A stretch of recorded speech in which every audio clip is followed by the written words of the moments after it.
Good morning. We are coming to you live from EMCC's Day of Learning. This is our poster expo session.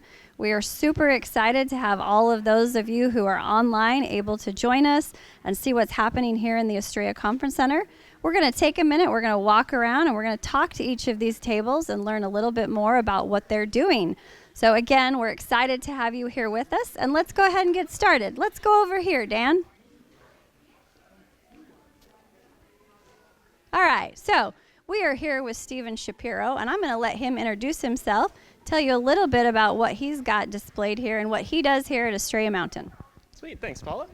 How's it going? So I'm Steven Shapiro. For those of you who have yet to meet me, I'm in charge of the MakerSpace. So the MakerSpace is the space on campus where students, faculty, staff can come, make, do, create, kind of whatever they'd like. You can see all sorts of different creations in front.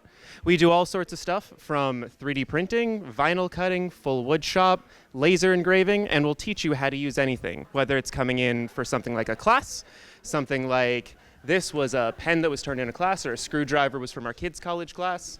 We teach soldering, so we have some basic kits along to some more advanced kits. 3D printing is used for everything from fun to engineering. We also have wide format printing. You'll hear about what counseling has done a little bit with their project in the space. And so come on by. We're offering First Fridays for staff and faculty to come and see, about to start doing a bunch of community ed, and all sorts of other, fun stuff coming up. And for those who have yet to hear, we're starting a new program for staff and faculty, where as we start connecting, we're making, where did I put it? The wrench. Yes. So as you come and connect with us, you'll get your own little commemorative wrench and nut that'll get updated every semester for you. So come on by, come talk to us. And we will also have a virtual option for our in-person session where you get to come and make a little name tag in the MakerSpace. Come on by. Awesome. Thank you, Steven. So we are going to open this up to any questions online. I'm not sure if we have any questions online just yet, but while we wait for that. So tell us about, we have a lot of student workers who get to work in the MakerSpace, right? Yeah. So how does someone find out about an opportunity to work in the MakerSpace? So there are a bunch of different ways to find out about opportunities. The easiest way I would always suggest is just come on by and visit us and talk to us. We actually keep a running list as people talk to us that we contact in between semesters when we're looking to see. We hire a lot of federal work study for those that qualify for that. And then occasionally as it comes up, we bring in temporary workers as well. We're also looking into doing more outreach and expanding, so we may be looking to start stuff like internships and other opportunities. But there's also classes that use the space and just other miscellaneous connections and clubs that use the space. So come on by and talk to us, and we've always got different options for them. Thank you. Do we have a question online? So the question is, how does t-shirt making work? So as you'll hear me say a lot of stuff starts with just contacting us. One thing I think would be good to say, I mentioned I'm Steven Shapiro, but our general email is just makerspace@estrellamountain.edu. I believe Liz is throwing that up right now. So if you have any questions, feel free to ask. With t-shirt making, we keep a couple of t-shirts on hand, but what we would always suggest is bring in your own. Something like cotton and polyester are common, but we even have had some silks work. And for right now, we actually have vinyl printing. So you come in, bring your design, or you can make it there. You can go cut it out, layer your print, and then press it on for a shirt. But hopefully within the next month, we're actually about to be getting 2 new printers, one of which is the direct-to-film. So it'll be able to do full-color prints. You print it out, sprinkle a powder, press it on. It's about as close to screen printing as you're ever going to get. And our goal with everything in the MakerSpace is you're in and out within about 30 minutes. We'll teach you how to do your skill. So if you want to be longer, you can, but it's pretty quick. Wonderful. Yeah. Do we have any other questions online? So check out the Animal Ambassador t-shirts, but we hope that you'll come by and check out everything that you can do in the MakerSpace, and we certainly hope that you'll look for opportunities to engage your students in your class. I've seen so many projects that faculty have done in there and been able to work into the classroom. So if you haven't considered it, now's your time to do that. Thank you, Steven. Absolutely. So one other thing that a lot of people think is that the MakerSpace is just so much a STEM space, but it is truly STEAM and all over this space.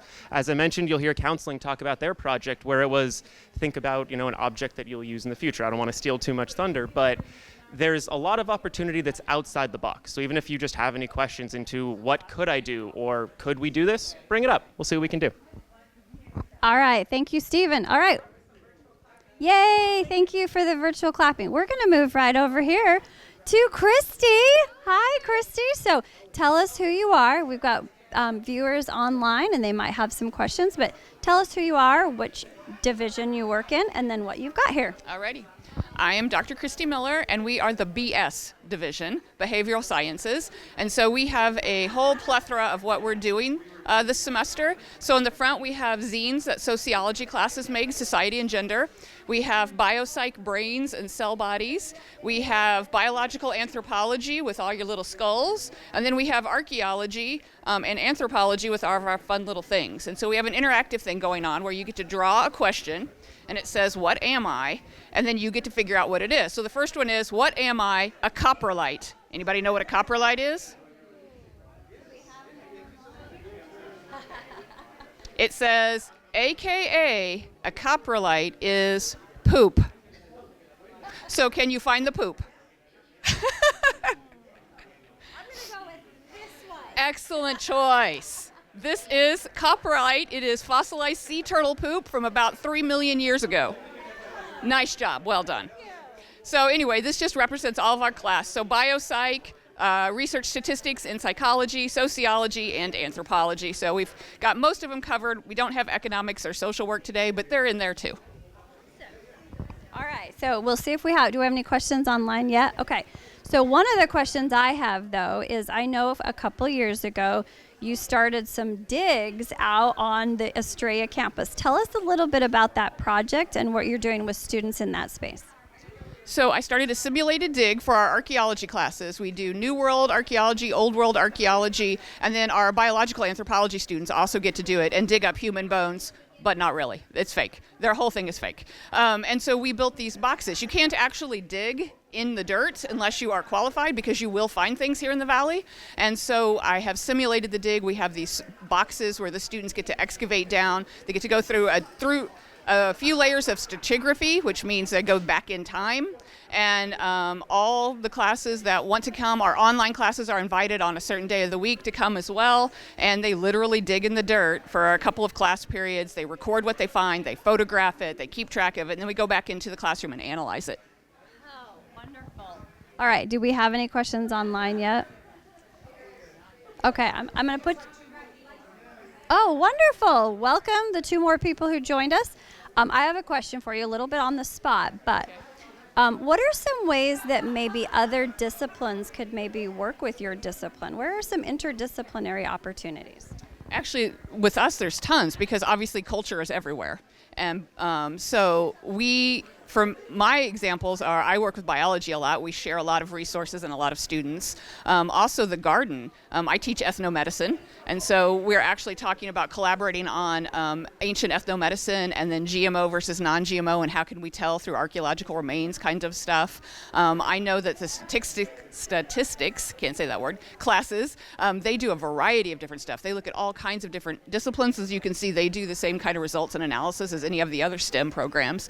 So there's just tons of crossover between the zines are actually English, obviously, and also graphic design and written. I mean, there's just tons of crossover for all of our divisions. In economics, unfortunately, we all need money. So I think we're pretty diverse. Wonderful, wonderful. Thank you. All right, do we have any questions?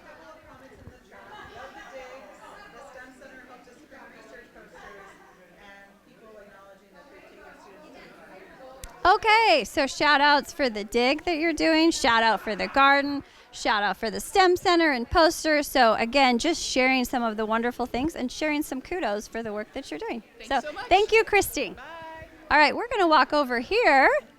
And now, many of you know her as the faculty extraordinaire and the new faculty mentor and keeping everybody. But did you know this about Stace? I'm going to let her tell you. But I'm also a MixxedFit instructor at the Y down the street from campus. MixxedFit is a dance fitness program that it combines dance and bodyweight exercises. Been around since 2013. Yes, 2013, as it says on my shirt. There's a great core of MixxedFit instructors here in the Valley and in Tucson, a very strong network, and I'm proud to be one of them. So I will be doing a half-hour MixxedFit session today at 11:30, I believe. And if there is sufficient interest, Maybe we can set up a community ed class. So I've got a little QR code here with a little survey to ask for, what interest days and times might work for people, and some other fun stuff in there. So fill out the survey, if you will. If you want to see MixxedFit here at Estrella as a non-credit community ed class, I'm happy to set that up. All right. So I forgot to have you actually introduce yourself. I jumped in. But which division do you work in? Oh, I'm in Arts and Composition. I teach English, and I am also the PAR facilitator. So I take care of all of our probationary faculty. All right, so here's a big question. Okay. I like to work out, but do I have to be coordinated to do MixxedFit?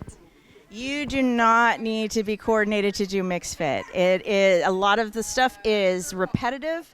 There's some basic movements that you'll see throughout a MixxedFit session that are repeated. So if you don't catch it the first time around, it's okay. You'll pick it up eventually. And the objective is not perfection. You're not auditioning for anything. The objective is to move around, to have fun, and work at your own pace. And enjoy the time, because it's really more like a dance party than it is a workout. Okay, awesome. I love that. So I don't know if you heard that, but she is going to be doing a live MixxedFit class at 11:30 today, right? So sign up if you haven't already for that day of learning activity. And again, if we can get some interest, maybe we can get a community ed type of an offering happening. So shout out, let us know what you'd like to do here. What you'd like to do in this space. Do we have any questions online?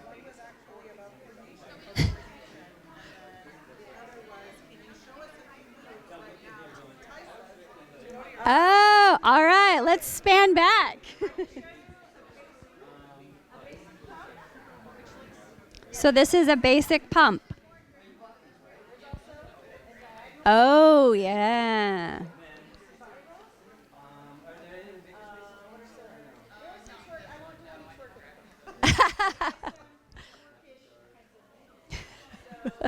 We'll leave the twerking to the class.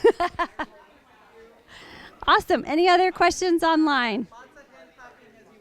Yay. Thank you so much, Stace. And again, check out her class later today, 11:30. And if you're interested, if you can't make it and you still want to give it a try, hit me up. I can have you get a guest pass and you can try out my class at the Y. I teach on Wednesdays at 8 a.m., Wednesdays at 5:30 p.m., and Saturday mornings at 9:30 a.m. And it's just down the street from campus. And just to share, I'm going to go. So if you want a friend to go with you, I would be happy to go with you. So hit us up. Thank you so much, Stace. All right, we're moving on. How are you doing, Dan? Are you doing okay? All right. Got to check in on our camera guy. All right, so here we are with, this is Student Business Services. Is that okay to call you guys that? You know what? Why don't I let you guys take it away? Good morning. Brandon, Fiscal Services. Well, pretty much we're here today just to give you information about what we do. We have a bunch of questions to ask people. Fortunately, you're not here, but we can go through one of them. So we take care of ProCard, travel, requisitions, pretty much anything that has to do with financials for the campus. I'm Michelle. I'm in shipping and receiving. And I'm Roxana. I review ProCard, travel, but I have a little bit of knowledge in a lot of different things. I cover for Michelle too, so sometimes you may see me versus her. So we're just trying to make it fun, make it approachable. Fiscal services is not scary. It shouldn't be something scary. You're trying to buy stuff. We're trying to make sure you can buy stuff. As long as you follow policies, that's really what we're trying to do. But yeah, other than that, if you want to come by or if you're not able to, we're going to be sharing an interest form on training, covering account summary inquiry, travel, requisitions, ProCard. So we will be sending that shortly. You will be getting an email. It's a Google form. Just fill it out if you're able to, if you want to. It doesn't have to be specific to people who make purchases. It can be anybody. As long as they want to learn about the fiscal processes, it benefits everyone to know, even if they are just maybe the beneficiaries of someone buying something. So yeah, that's what we're doing. So I know one of the fun things that they've added, and I'm not sure who's responsible for it, but I absolutely love it, the Let's Get Fiscal Friday email that goes out. So if you haven't seen that email, it goes out. It's got lots of tips and tricks to make sure that we are within policy, because that's an incredibly important part to purchasing, right? Is that we're doing it right. So like they said, if you're trying to buy something or travel or whatnot, this group is here to help us. Did you guys want to go through one of your questions maybe? What would you like to do to engage with our... Okay, let's spin. All right, here we go. All right, I'm going to spin the wheel here. We landed on unauthorized purchases. No, we don't like to have those.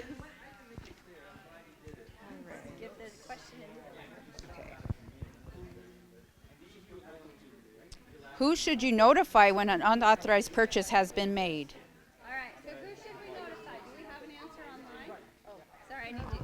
I need to use the microphone. All right. So if we made an unauthorized purchase, which we know nobody ever does that, but if we did, who should we notify? Do we have an answer online? Oh, come on. D, D, D, D. Oh. All right. So why don't you tell us, who should we notify? Because none of us want to admit that we've ever done that. To notify us. All right, so notify Fiscal. My mother. This is not a guilt thing. Was that someone whose mom works here? All right, notify this team. Again, they are here to help us out. If you're able to be here on campus, come stop by and you can spin the wheel for yourself. So thank you all for being here. We appreciate you having a table here. All right, let's move on.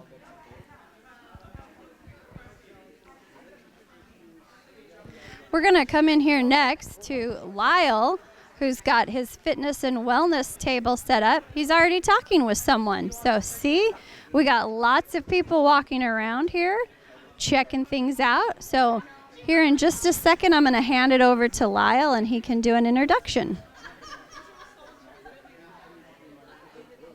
Hi, Khaled. We're live. We're broadcasting live. So sorry, come back, though, when we're done here. So, Lyle, tell us who you are and what you have on display for us today. Okay. Use the microphone. You mean I get to hold this? Oh, boy, are you brave. Okay. My name is Lyle Bartelt. I'm the supervisor for wellness and fitness here at Estrella Mountain Community College. And we're here at the Expo today to illustrate not only some new toys we have to play with in the student using exercise room for employees, but also the intimate integration between mental and physical well-being. I have here with me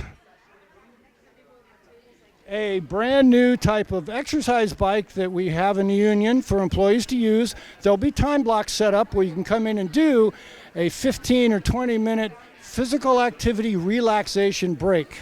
It's very simple to use. I'll hold this for you. He's setting it up now. You just pull the knob and it drops down. And it's not a rigorous exercise bike. It simply lets you move and get the blood flowing, and then you can move on to doing some foam rolling, which is very good for relieving muscle tension. And we've got mats. You'll be able to do some stretching exercises or dynamic mobility, because all of that triggers not just the physical good feelings, but the mental, emotional, and spiritual relaxation that is so necessary when dealing with our wonderful and fantastic students. And we're also illustrating our new session of mental health first aid. It's a high flex, hybrid, very convenient, awesome training in dealing with or communicating with, supporting people who may be going through a mental health challenge. It's exactly what it sounds like. You don't have to be a therapist or a counselor. You can be a mental health first aider and be the first step in getting people into a really effective recovery from anything from basic stress to actual mental health disorders. You can make the difference. And if you haven't got one already, stop by sometime in the student union, pick up one of our bullet point guidelines for well-being for employees, and get all kinds of wonderful information, and spend some time with me because I'm just a fun guy. All right, so you shared a lot of information with us, Lyle, and maybe I didn't capture all of it while you were talking. What's the best way to get a hold of you if I have questions about this stuff? The best thing to do is email me, lyle.bartelt@australiamountain.edu. Remember the crocodile, Lyle the crocodile? That'll get you the Lyle, and you can find me. If it's something I can answer by email, wonderful. If not, we can arrange a time to talk, and it can be a virtual talk, it can be an in-person talk. We can go on the phone. I'm pretty easy. And do we have a website where all of these resources are that we could go to? Almost. I actually have the final drafts of the material to go on the website, and working with marketing, knock on wood, it's going to be live sometime this fall semester. Perfect. We will share that information as soon as we get it. Do we have any questions online? How do we get one for our office? Will these be checked out? I'm looking into a very similar kind of program with these that I've done with the Veridesks, where you can have one as a loaner for a couple of months. Honest truth, they're on Amazon and they're under $200, and I got all the details. I can email you a link. Perfect. All right, so I can go into the fitness center, which is where? Where is the fitness center? Well, the Student Union exercise room is, ta-da, in the Student Union. All right, so you can find this stuff in the Student Union. If you haven't been over there, go check it out. He's mentioned a lot of wonderful things, and I know getting away from our desks and stepping outside is incredibly important to our mental and our physical well-being. So thank you for coordinating this stuff, and we look forward to more things that are coming. But hey, let's get on these bikes. Let's get them using. All right. We're going to walk over here now. Now, we've got some people visiting at this table, but I'm going to go try to grab Dr. Rachel Smith here and see if she's ready to chat with us. All right, Rachel, coming around to you. All right, so I'm going to hand you this microphone and go ahead and introduce yourself. Tell us what division you work in, and then tell us a little bit about what you've got here that you're sharing with the college. All right, thanks, Paula.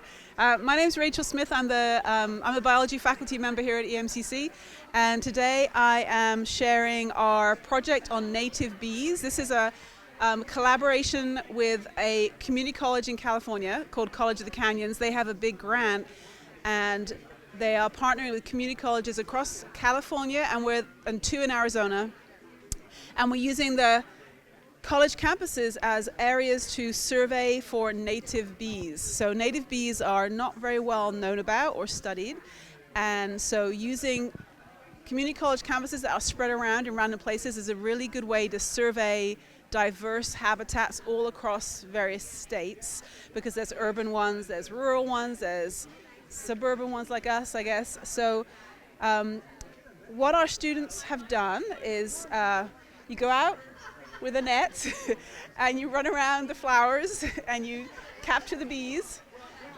which is the easy fun part, and then the more complicated part is you have to identify them. So if you come over here, we started this in March, so we've only been doing it for a couple of months. Once you capture the bee, we euthanize it and then mount it like this. So you put a pin through the thorax. Maybe this one is an easier thing to see, it's a giant one. And then once it's like this, you can identify it. Identifying it is a challenge. It takes us multiple hours usually to identify one bee. We use this beautiful book, The Bees of North America, and in the back it has a kind of choose your own adventure kind of key. And you answer questions about the bee, like what color is it, how long are its antennae, how many wings, what shape are its wings, all these kinds of things, and that narrows down what bee you have. There are probably over 2,000 different types of bees in Arizona, so it's a lot to sift through. And what's interesting, what I find super interesting, is these are all solitary bees. They are not honeybees. So honeybees are not native to North America. They were brought here by European settlers. So before European settlers got here, there were no honeybees here. And so Native Americans did not make or use honey, but all the pollination was done by these individual solitary bees that don't make hives. They don't live in giant colonies. They live in individual burrows or crevices. This is a carpenter bee. So this makes holes in wood. We have a mason bee somewhere. I think that one might be. There's a picture of a mason bee. But anyway, it's fun. They look like little teddy bears under the microscope. They're all furry and hairy. And then this is just a quiz to see if you can determine the difference between a bee, a wasp, or a fly. So I'll give you a couple of cheat hints here. If it has short antenna, like this one here, it's a fly. So that separates out the flies. And then if you want to determine between bees and wasps, you're going to look mainly for hairs. So bees are hairy, and wasps usually have a very skinny waist. So this one here is a wasp, skinny waist. This one here is a bee, real hairy. This is a hard one. This is a fly, short antenna, but it's pretending to be a bee. And then this is a bee, because it's hairy, pretending to be a wasp with a skinny waist. So there are ones that like throw you for a loop, but yeah, it's a fun project. The students have done so much work. It's unbelievably hard to identify these creatures, so they've really gone, they're probably better at it than me and Jared at this point. But it's super fun, and they're beautiful. Wonderful. So we'll see if we have any questions online, but no questions? Yeah, all right. Oh, Liz has a question. Hold on, let me get the microphone to Liz. Thank you, Dr. Smith. I just wanted to know, what are some opportunities that you see for interdisciplinary or multidisciplinary experiential learning that we could do, maybe humanities faculty or liberal arts faculty, social science faculty, with this great work? Did you hear her question? Yes, I did. Thanks, Liz. Okay, so there is so much outreach that can be done with this topic. So I think really creating accessible brochures or information pamphlets, that's a really good writing opportunity. It's very hard to describe these in ways that is easy to understand. So that's a really interesting liberal arts kind of writing assignment. There's also, they're so beautiful. I mean, if you look at them under the microscope, they're like little jewels, little Christmas ornaments, or like fluffy teddy bears, and they just make you want to be able to picture them or draw them. So like macro photography is a huge tool for us for identifying these guys. When we collect them, the whole project is putting all this into a giant Drupal database that is globally searchable. But you need good quality pictures from all angles, the side, the top, the front, the back, the underside, to be able to identify each one.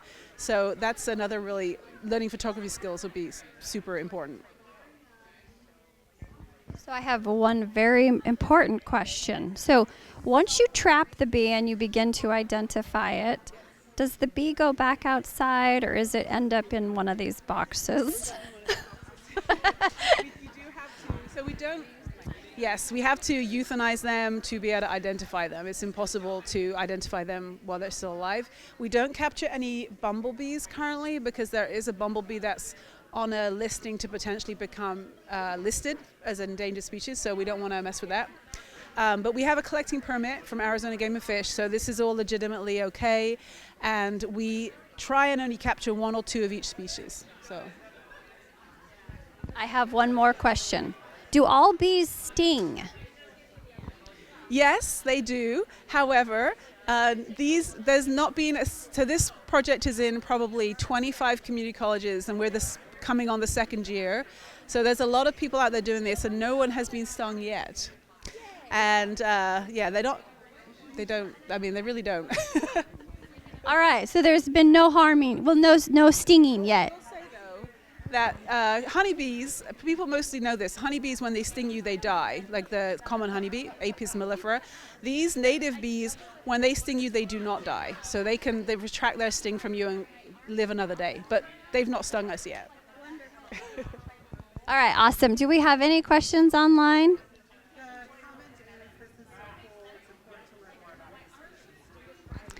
And I will share that there's a lot of other undergrad research type projects out of the life sciences. You guys have the community garden that Jared coordinates, as well as now the flower garden which they're looking at the different varieties of flowers, which I'm guessing helps to then with the bee research as well. Yeah, we collected these bees in a mixture of places, but mostly on the flowers between Montezuma and Kamaki, and then also out at the garden. So. All right. Thank you, Dr. Smith, so much. All right, come on down. She's got a little quiz here where you can decide if you can identify a bee or not. So if you get a chance, come on down. All right. We've got our next table here. She's chatting. You can see we got lots of people down here visiting and finding out about these projects. So if you're able, come on down. Hi, how are you? How are you enjoying the expo? Oh, it's fabulous. Thank you for asking. I'm having a great time. Catherine here has an amazing project. She just told me about MakerSpace signs for potential counseling students, something that they can take with them and maybe someday hang in their own office when they're counselors. Would you have ever thought of doing that? No, because I'm not a counselor. Maybe binding like a book or something. Being English, maybe something like that. Making a pencil. I don't know. Okay, wonderful. We're going to go live with Catherine right now. You were on. That was wonderful. No, I loved it. Known behind that big camera, it would have been him. Anyway, I will go now. Thank you so much.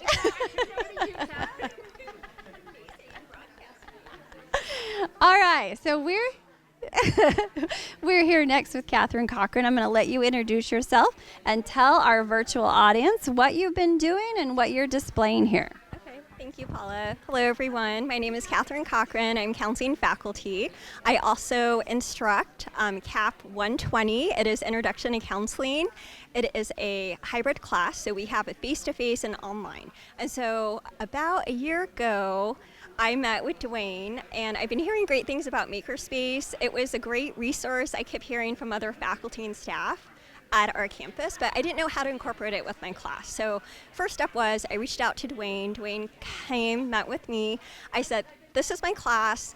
These are my competencies. What can I do? And so he said, well, why don't you have your students create a counseling sign project?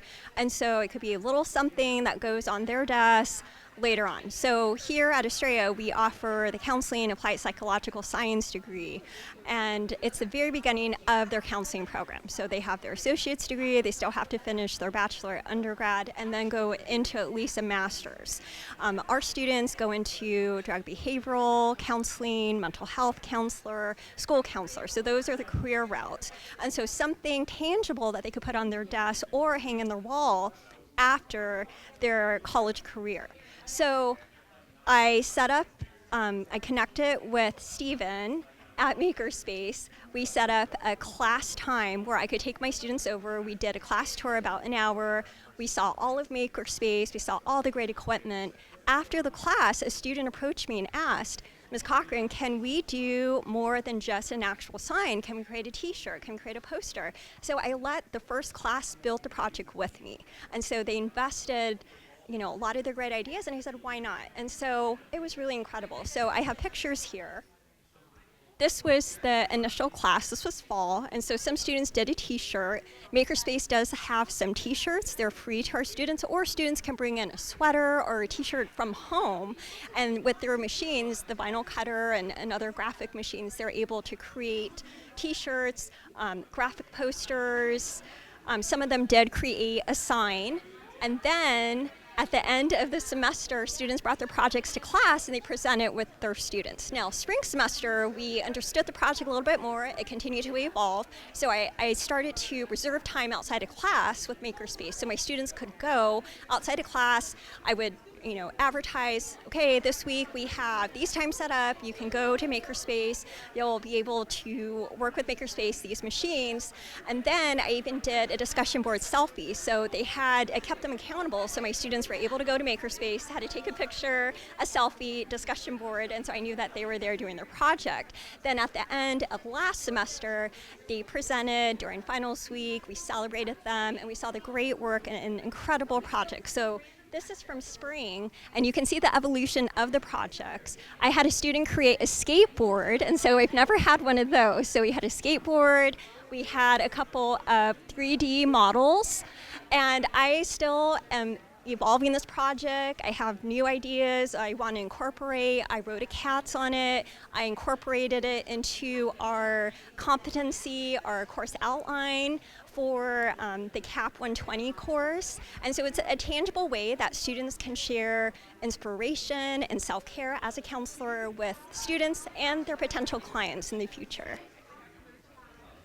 Thank you, Catherine, so much. And I had the wonderful opportunity to come in this spring and watch your students who also then shared with the class about their project and why it mattered so much to them. And it was really wonderful to see the students take that project and really own it and very much personalize it for them. So one of the questions, if I was a faculty member who wasn't really sure about, like, you know, can I do this? Because I think a lot of times we're like, we've got so much to teach with the students in that time.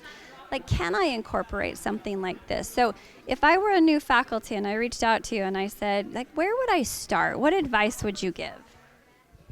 I would say definitely contact Dwayne or contact Steven at MakerSpace. That would be the first introduction that you would just meet with them, share like what you do in your class. They could help inspire what you want to do. Another best practice is give yourself grace. Like, I have done this for 2 semesters. Every semester I feel I tweaked it a little bit because I understood the project, and my students, the culture was going to be different as well. But also try to incorporate some time, if you have a face-to-face, where you can take your students at a time, you know, maybe the last part of class where they're doing some of it in the class, doing assignments like a selfie discussion board. So they're outside of class, but now that's a homework assignment outside of your class that they get to do. So just finding little avenues that they are, and taking one of your competencies that you would talk about in the classroom, you're now bringing to life outside of the classroom, utilizing our resource, something that you don't necessarily have to like grade, but it's something that they can work towards, and you grade at the end of the semester, they get to celebrate with their class, and they have something they can take with them. Awesome. Thank you for sharing that. So one of the things that I heard you say was to reach out to Dwayne. So if you don't know who Dr. Dwayne Davian is, we met Stephen earlier. He was our first kickoff here who runs the MakerSpace. But we've worked with a model where Dwayne is the liaison because his background is in curriculum design. And so, yeah, if you're feeling hesitant about, oh, I don't know how to fit this in there, we really have tried to put the resources together to help you. So what are some of the things you've heard from your students as far as being involved in this project? So my students honestly were surprised that we even created a project. They said, I was expecting taking an introduction to counseling class. I never thought I would utilize this. Out of the 2 semesters, I did have one student that said, I don't really understand how this works at the beginning, because I did a discussion board of, okay, what is something that is inspiring you right now after we've gone through MakerSpace, we've gone through the tour. And they were honest. They had questions about like, well, I don't know how this has to do with introduction to counseling. But at the end of the semester, he had a great project, he presented. And so I think just making it relevant of connecting, like, this is something outside, and you know, it's going to go beyond, the learning is going to go beyond the classroom, but that's what we want for our students. They're going to leave us, and we want them to be successful in their careers and their endeavors after they leave Estrella. That's wonderful. And I also picked up on this idea of grace and improving. So, you know, Catherine, she was our assessment coordinator a couple of years ago, but always that, you know, that you're not going to get it right necessarily the first time, and that's okay. It will evolve and improve as you go. So thank you so much for sharing. And again, if you can, come on down and check out Catherine's poster here. All right. Oh, wait, we have a comment.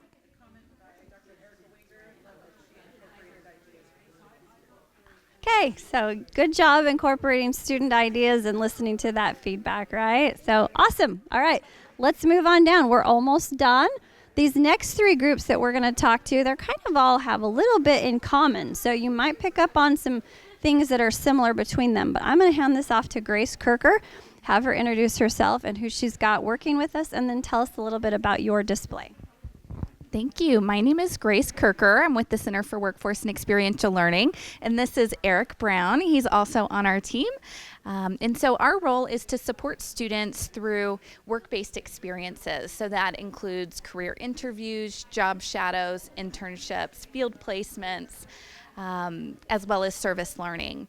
An exciting initiative that we have launching this fall is Work Ready Wednesdays. So every Wednesday from 12 to 1, we are going to be hosting a different workshop, guest speaker, career panel, specific toward gearing students to prepare for the workforce. So getting connected, working on their networking skills, and building up all that they need to be prepared to join the workforce. Our support for faculty and staff is that we can assist in incorporating experiential learning into your course if that's of interest to you. So we'd be happy to meet with you to identify the best way that we can support, whether that be through service learning, or if you're interested in incorporating something like a career interview or a job shadow into your curriculum. We're here to support and have resources for that. In addition to that, we assist with document management and site coordination if you're interested in integrating something like service learning into your curriculum. So we can help you find an approved placement site and assist with the required documentation, which includes things like assumption of risk or our experiential education partnership agreements. If you all have any questions, we would love to meet with you. Please reach out to us. Our email is workforce@estrellamountain.edu. We'd love to have some time to sit down and talk about the best way that we can support you and your course. If you would like us to send any digital materials to you, we'd be happy to do that as well, or to stop by for a 5-minute classroom visit. You all tell us the most helpful way that we can support you. Again, our email is workforce@estrellamountain.edu. All right, so I have a really big question, because there's a lot of people here who have been with Estrella for a long time. Sometimes it's confusing about knowing what services are out of your office. So a lot of people go, oh, the Career and Transfer Center, right? And we're used to that, and that's okay to be used to something, but it's a little bit different. So can you explain what are the different services that both students can get from your office versus their office? And then you shared a little bit just so that faculty can understand where to go in incorporating some of this into their class. Yes, absolutely. So our office, the Center for Workforce and Experiential Learning, assists with those work-based experiential learning activities. So career interviews, job shadows, internships, field placements. The Career and Transfer Center assists with resumes and mock interviews and job searches. A lot of individuals come to our office asking for support with resumes and cover letters, and we're going to refer you out to the Career and Transfer Center, who are so wonderful in assisting with those services, but that is their expertise and not ours. Perfect. I think sometimes knowing that difference, definitely wherever you go, though, you guys work very closely with the Career and Transfer Center. So when we host some of the events on campus, what used to be the Opportunity Fair or job fairs, they're working very closely with that area. So don't feel bad if you end up in the wrong place. That's okay. We'll get you to the right place, but just helping to understand the differences. Yeah, we absolutely understand the confusion between the two, and especially because we partner on so many of the events. So for example, even with Work Ready Wednesdays that we're launching this fall, we have a very tight collaboration with Career and Transfer Center, and so we'll be working with them on some of our resume and cover letter focus sessions.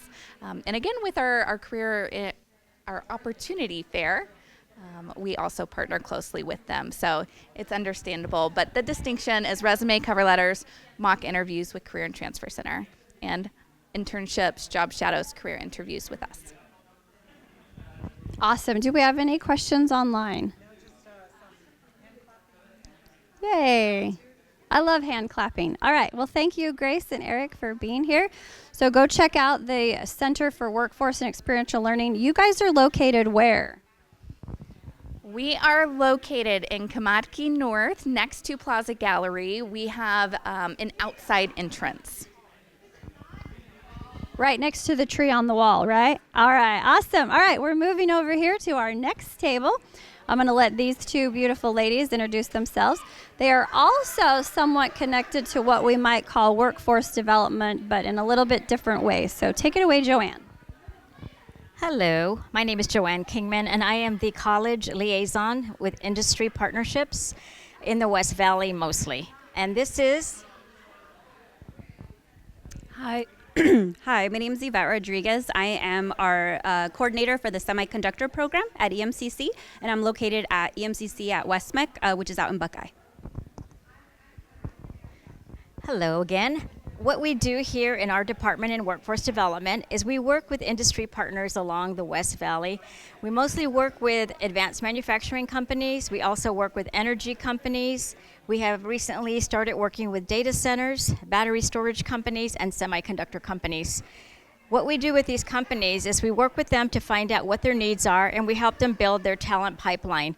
What this does is ensure that our students that are in our AIT program have jobs waiting for them when they graduate. This also helps us to work with industry to find out what the skills needed are for their jobs, because it's always changing, as you know. It's always trending, and so we try to keep up as much as we can with our college programs so that they're current and they're relevant. Ivette, do you want to talk a little bit about the semiconductor program?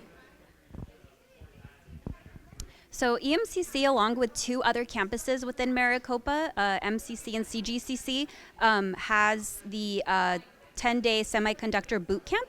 Essentially what this program is it's a 2-week program that prepares students to enter the workforce as a semiconductor technician. As a lot of folks know, a lot of semiconductor companies, we have a really big partnership with TSMC, are out here in Arizona, so it's a very hot field right now. So the program just prepares them to enter the workforce, to become a technician. So if you are interested in learning more about the program, feel free to email me, and I can send over the information. And my email is yvette.rodriguez@estrellamountain.edu. Are there any questions, Paula? Dr. Livingston? You know me. Everyone knows me. I always have questions. No, okay, so there's no questions online. So first of all, what is AIT? Oh, don't we love these acronyms? Automated Industrial Technology Program. We also teach students about electrical, mechanical, robotics, instrumentation, and PLCs, which are, programmable logic controllers. Boy, that's hard to say. That's a mouthful.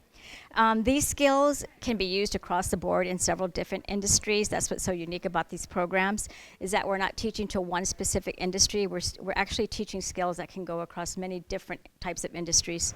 Some of the other things that we do over at our campus is we also work very closely with partnerships. We just held a summer camp for kids. I'm going to say for kids, but it was middle school robotics, so that students in the middle school area can learn more about robotics and jobs in the robotics field. We also held an energy camp with Palo Verde Generating Station and the Center for Energy, what is the name? The Center for the Future of Arizona, that's their name.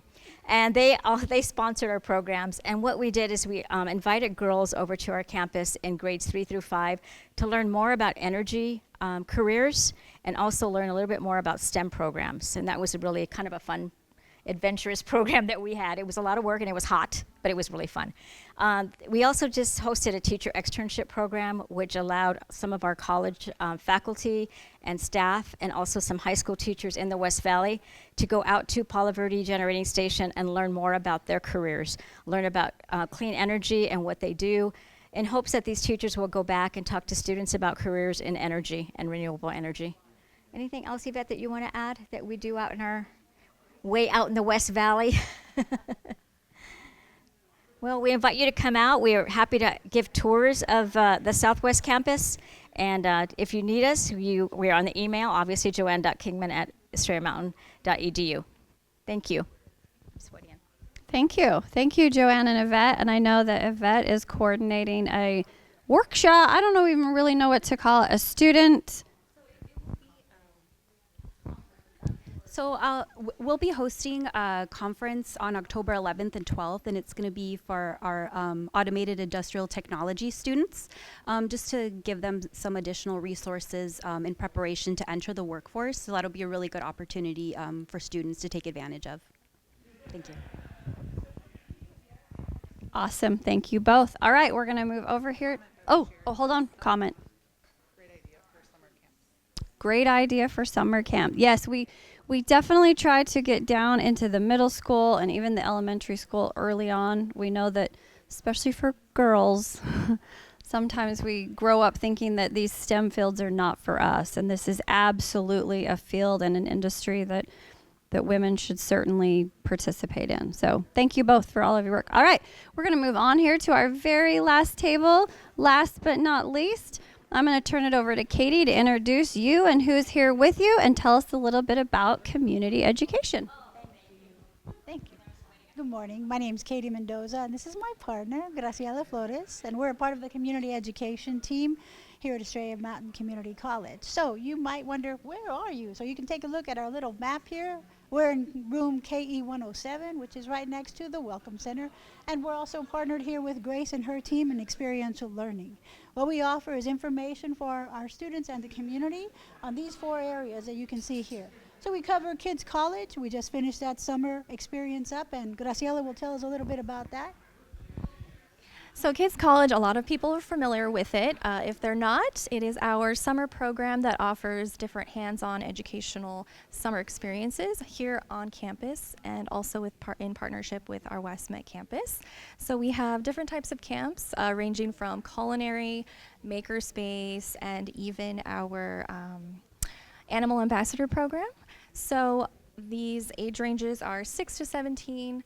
And these students get to experience, hands-on learning. They get to learn about animals, all the nature that we have around our neighborhood here. And our culinary programs are very popular. Once it's posted, those get, I'd say they get filled up pretty quickly. We have a lot of decorating, cookie decoration, cupcake decoration, getting to learn the importance of being in a kitchen and learning how to be sure that you're sanitizing and keeping things clean and all those types of important skills. And the MakerSpace collaboration for the Kids College, we were able to have a camp called Turn a Tool. So students were able to create a screwdriver in the MakerSpace area.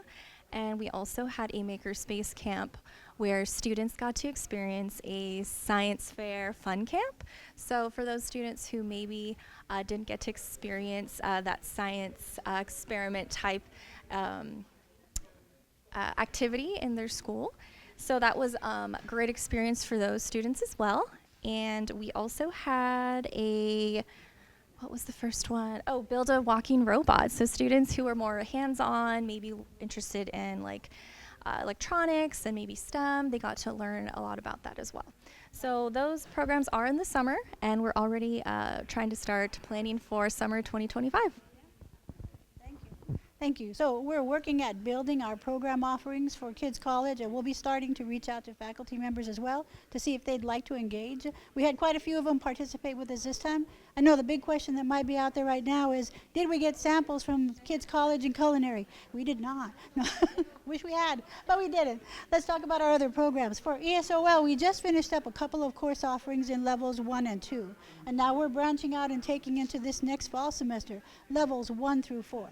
Some of our classes are going to be a combination of levels. As an example, level 1, 2, level 3, 4. And the way that we get that data is we partner with our testing center to find out what are the needs from the incoming folks who are taking these tests, and what are we hearing from the community as far as what it is they want to see with ESOL offerings. So we've branched out into level 4.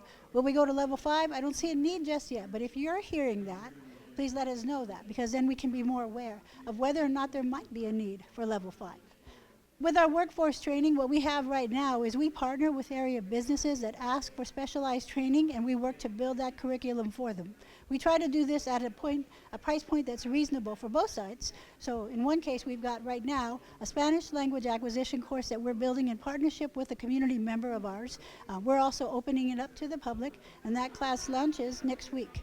If we have an interest from a company or a business, then we'll work to develop that if there's a need and the talent available internally to produce that class offering.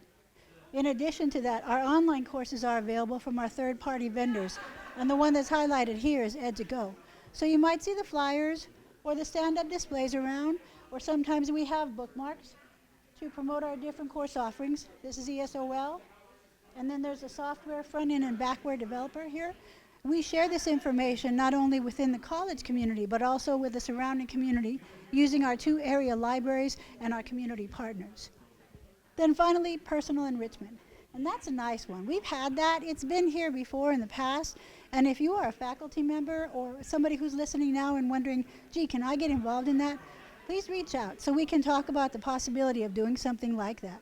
Is every program going to be accepted?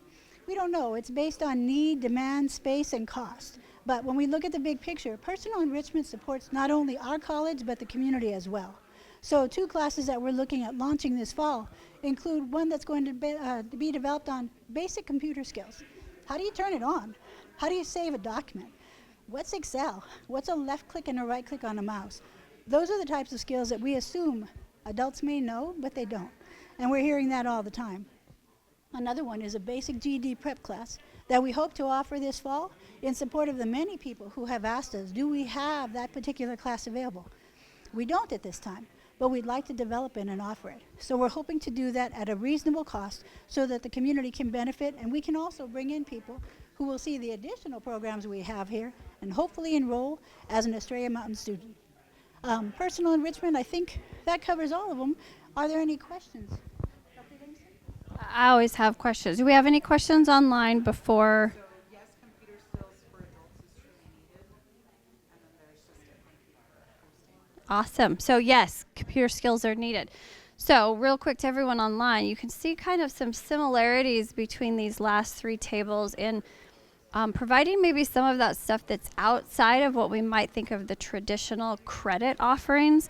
And Katy, you said it really is looking at the needs of our communities. And so this is a wonderful place for us to sometimes test something out, right? And see what that need actually looks like. And I want to applaud Katy and Graciela for their work in establishing some of these classes that we've worked together. We've gone through a lot of transitions here in this space, and we're being very thoughtful and intentional as we bring things back on board. So one of the questions that I would have, I know you shared your location. So by the way, they're over in the same location as Grace, over by the Plaza Gallery. And so if I was interested in doing something, I can just reach out to you directly. Like, what's the best way to do that? Just straight through email? Thank you. Yes, you can reach out to us via email at communityed, that's ED, at estrellamountain.edu, or you can send that directly to me at Katy, Katy, .Mendoza with a Z, at estrellamountain.edu. So we'd be happy to respond to any of your inquiries, or if you express an interest in one of our programs or building one. So if I were interested in one of the programs, or I wanted one of my children to come and attend one of these summer camps, where would I find that? Is this somewhere on the website? Yes. So when you go to our main website of estrellamountain.edu, if you look in the upper part of the section, you'll see community education. When you click on that site, it'll take you to a website that lists many of these types of programs. Although workforce training is known as workforce education, if I recall. So you can click there, and then on the left-hand side, you'll see that there's a box there for contact information and hours. Please feel free to reach out or stop by. We're normally here Monday through Friday, 8 to 5. All right, thank you. Did we have any other questions online? I do also want to highlight these adorable little Tic Tacs. Look at how cute these are. You're going to want to come by and get one. So thank you. We're going to just go over here and we'll wrap this up for, oops, sorry, Dan. I'm terrible at this. We just want to say thank you to everyone who attended online. I hope this gave you an opportunity to just see a little bit more about some of the really cool things that are happening across campus, and gave you some contacts if you're interested in reaching out. We really do have a lot of exciting projects with students, projects with our staff and our employees. So take a minute, reach out, and I hope that you learned something from this at our Day of Learning, first time ever Expo poster session. Thank you to everyone who is here, and we're going to send it off.